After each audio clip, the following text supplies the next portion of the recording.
Bom dia para quem é de bom dia, boa noite para quem é de boa noite. Eu sou a professora Tânia Sarmento, sou psicopedagoga. Estou aqui hoje com mais um vídeo sobre o processo de alfabetização, com a intenção de ajudar aí profissionais recém-formados em pedagogia que vão trabalhar nessa área e também aos pais que estão trabalhando agora com a educação à distância, tendo que ajudar seus filhos. Entender o processo ajuda bastante a intervir. Eu gostaria de dizer que esses vídeos estão divididos por conta do conteúdo ser bastante denso, não dava para fazer tudo numa aula só. E hoje nós vamos continuar com os estágios do desenvolvimento da escrita, segundo a Emília Ferreiro. Vídeo passado nós trabalhamos com o estágio pré-silábico. Esse vídeo de hoje nós vamos trabalhar com o estágio silábico, o estágio silábico alfabético e o estágio alfabético. Espero que vocês gostem. Curta nossos vídeos, por favor, dá esse like. Se você quiser dar alguma sugestão, vai lá no nosso comentário. Se você tiver dúvidas, quiser que a gente responda perguntas, será um grande prazer fazer vídeos para vocês, tá certo? Muito obrigado por ficar conosco, por nos ter dado a honra de poder estar com vocês nessa formação. Então, seja muito bem-vindo mais uma vez. Fique conosco até o final. Um grande abraço.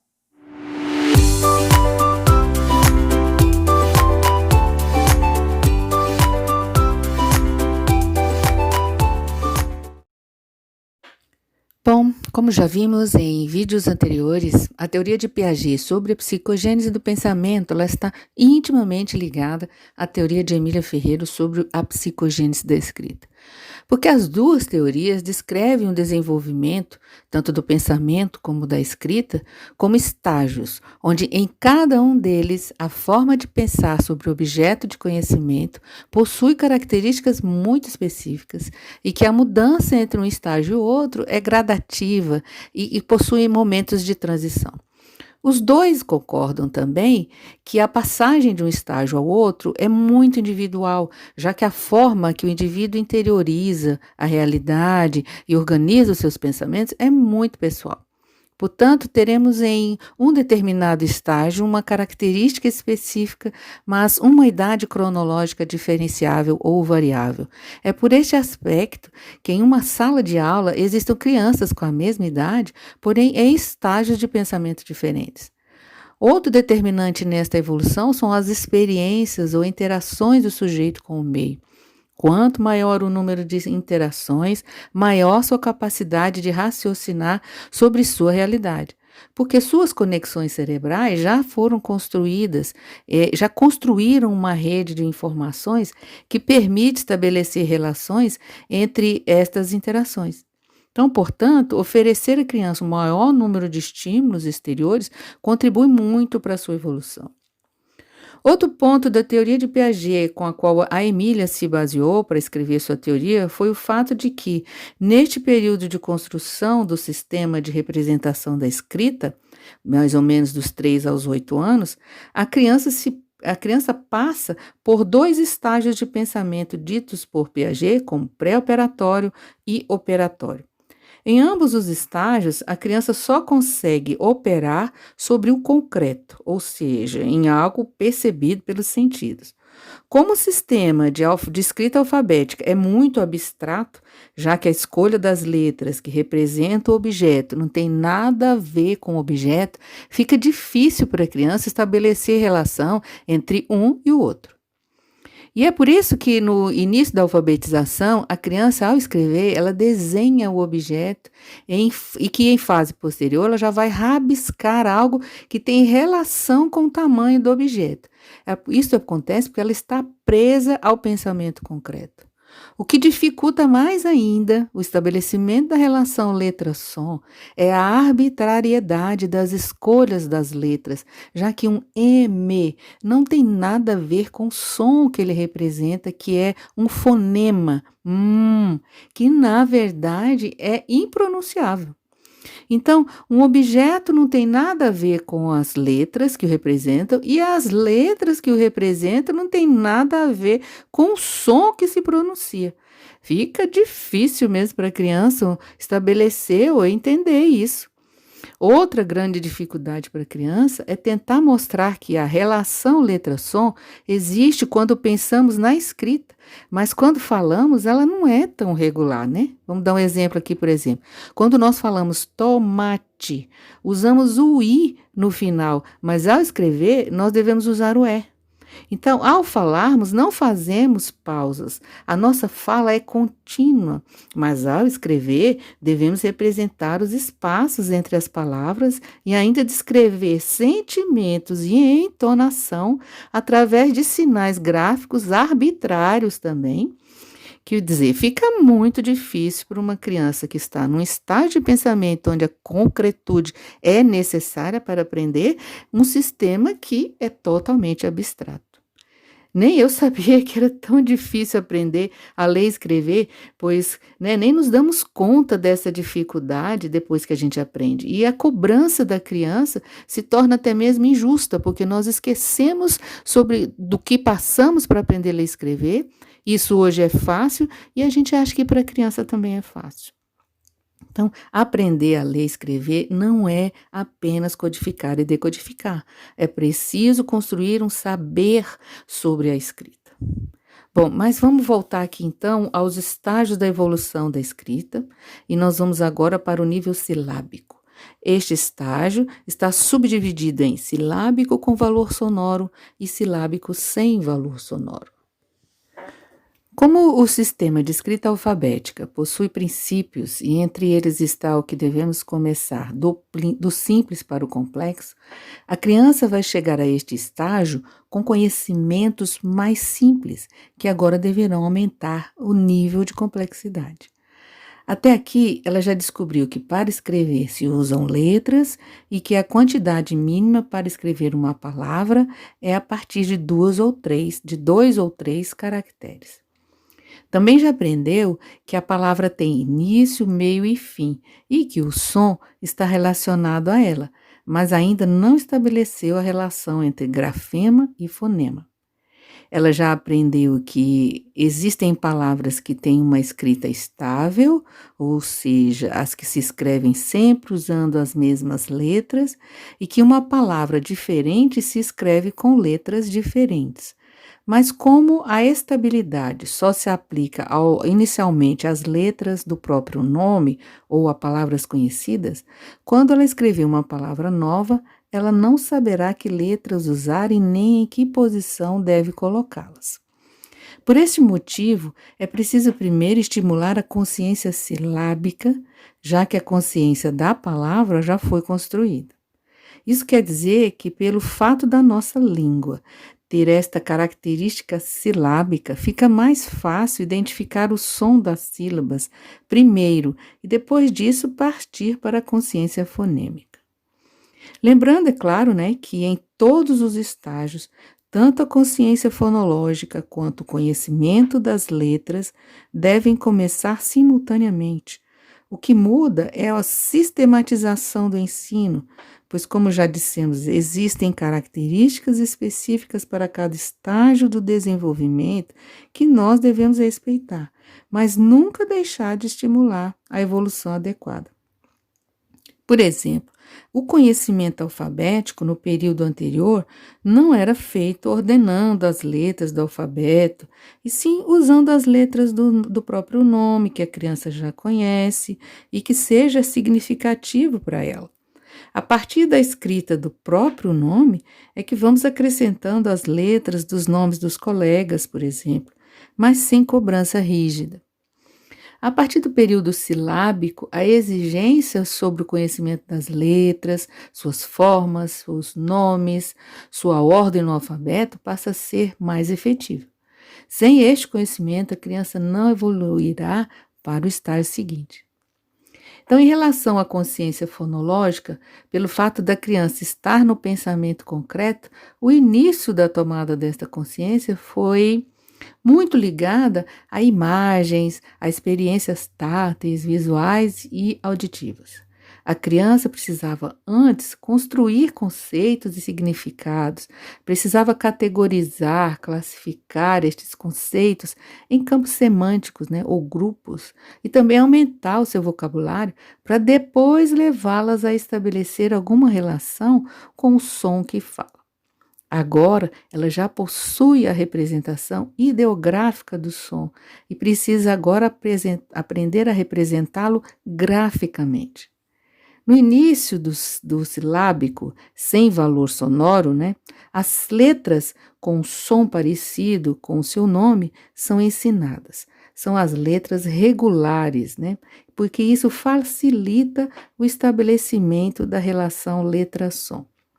Se a criança já conhece outras letras, além das letras do próprio nome, são estas letras que ela usará no início e sempre apoiada na oralidade.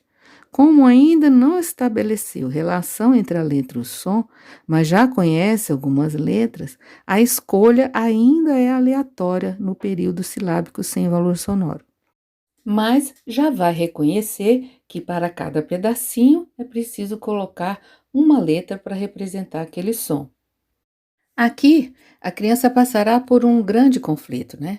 Se só reconhece como palavra aquelas que possuem mais de 2 caracteres, quando ela for representar na escrita a palavra pé, por exemplo, seguindo essa orientação que ela tem, de uma letra que corresponde a uma sílaba, ela se incomodará. E para dar conta deste problema, ela acrescentará letras. E isso quer dizer que ela ainda não estabeleceu relação entre letra e som. É por este motivo que, no momento da sondagem da escrita, que será tema de um dos nossos próximos vídeos, nós devemos colocar uma palavra monossílaba para nos certificarmos se a criança realmente já venceu essa hipótese. Para a criança evoluir para o estágio silábico com valor sonoro, é preciso que ela comece a pensar conscientemente sobre os sons dos pedacinhos das palavras. Para a criança, inicialmente, a letra em qualquer posição é a mesma letra. Agora, ela terá que pensar que a letra muda de posição, ela vai mudar também o seu nome e a sua identidade sonora. É o caso das letras P, Q, D, B, N e W e dos números 3 em relação à letra N. Então, terá que refletir sobre as letras que possuem os sons parecidos com o P, com o D, com o B, com o T, cuja diferença é quase imperceptível. Estas mesmas letras possuem sua tonacidade bem acentuada e se parecem com sílabas, o que fará a criança suprimir a vogal que é acompanhada por ela quando for representar. A criança percebe mais o som da consoante do que o som da vogal. Então, é por isso que a escolha das letras, consoantes ou vogais, né, feita pela criança ao escrever, pode ser usando ou só vogais, ou só consoantes, ou vogais e consoantes. Vai depender do conhecimento sobre as letras que a criança possui. Antes, elas podiam usar uma letra com um som só. Agora, terão contato com letras que possuem mais de um som, como o X, ou com um som sendo representado por mais de uma letra. Aos poucos, a criança silábica vai reconhecendo que as palavras, as sílabas e as letras são categorias estáveis, ou seja, começam a perceber a identidade e a sonoridade específica de cada letra e que, por este motivo, ela conseguirá conceber que o som de uma letra em uma palavra será o mesmo em outra palavra ou pode se modificar dependendo das palavras que estão próximas a ela. Também conseguem combinar consoantes e vogais numa mesma palavra, na tentativa de tornar a sua escrita algo que outras pessoas possam ler. Então, ainda há uma dificuldade aqui nesse estágio, que é como a criança escreve do jeito que fala, a nossa fala possui um fluxo contínuo, então fica difícil para ela iniciar o trabalho de divisão das frases em palavras e depois dividir as palavras em sílabas e mais ainda as sílabas em fonemas. E embora já demonstre uma estabilidade ao escrever o próprio nome ou palavras memorizadas, ela ainda vai conservar as hipóteses de quantidade mínima e de variação de caracteres. Em outras palavras que não conhece, ela não vai conseguir estabelecer nenhuma relação entre grafema e fonema. O que vai fazer a nossa criança evoluir é levá-la a identificar outros fonemas da sílaba. É fundamental que a criança se escute falando, né? Então, a consciência do som, ela precede a sua representação escrita. Ou seja, pensar sobre o som acontece antes de saber representá-lo. Então, para ajudar a criança a organizar seus pensamentos e passar para a fase seguinte, é importante que o professor oriente a ler o que escreve com o uso do dedinho e fazendo ligações entre as partes da palavra, das sílabas que ela escreveu. Quando se trabalha a consciência fonológica, a consciência alfabética, a criança é levada a perceber nesta fase que tem mais sons na sílaba do que ela está representando. É o caso, por exemplo, da palavra prato. Ela vai perceber que existem 3 sons para uma sílaba. Isoladamente, ela percebe o pra, mas ainda não sabe onde colocar as letras. É aí então que nós começamos o trabalho da consciência fonêmica, que vai levar a criança, no primeiro momento, a muita confusão na cabeça e que fará ela oscilar entre o estágio silábico com valor sonoro e o estágio alfabético, que é o próximo nível descrito pela Emília Ferreira. Neste período silábico alfabético, a criança já consegue pensar sobre a palavra, refletir sobre os pedacinhos que as compõem, consegue identificar a letra e o som, mas ainda não sabe organizá-los na palavra, ora usando uma letra para cada sílaba, ora usando uma sílaba inteira. Nesse estágio silábico alfabético, é importante que a criança compreenda e aprenda a identificar os sons que compõem a sílaba. Além de identificar a primeira e a última letra da palavra, agora ela terá que identificar a letra do meio. É importante que a criança faça a análise da palavra para descobrir a letra que falta na palavra. Se ela já soubesse, ela já teria colocado, né? Então não adianta o professor perguntar que letra falta, senão ela já teria feito isso. É importante é que a criança mesma faça as alterações que achar necessário. Dessa forma, o professor vai saber como a criança está pensando. Fazer com que as crianças também escrevam listas com palavras de sílabas vai ajudá-las a vencer a hipótese da quantidade mínima, né? Para aqueles que ainda não conseguiram. Vamos caminhando agora para o estágio alfabético, né?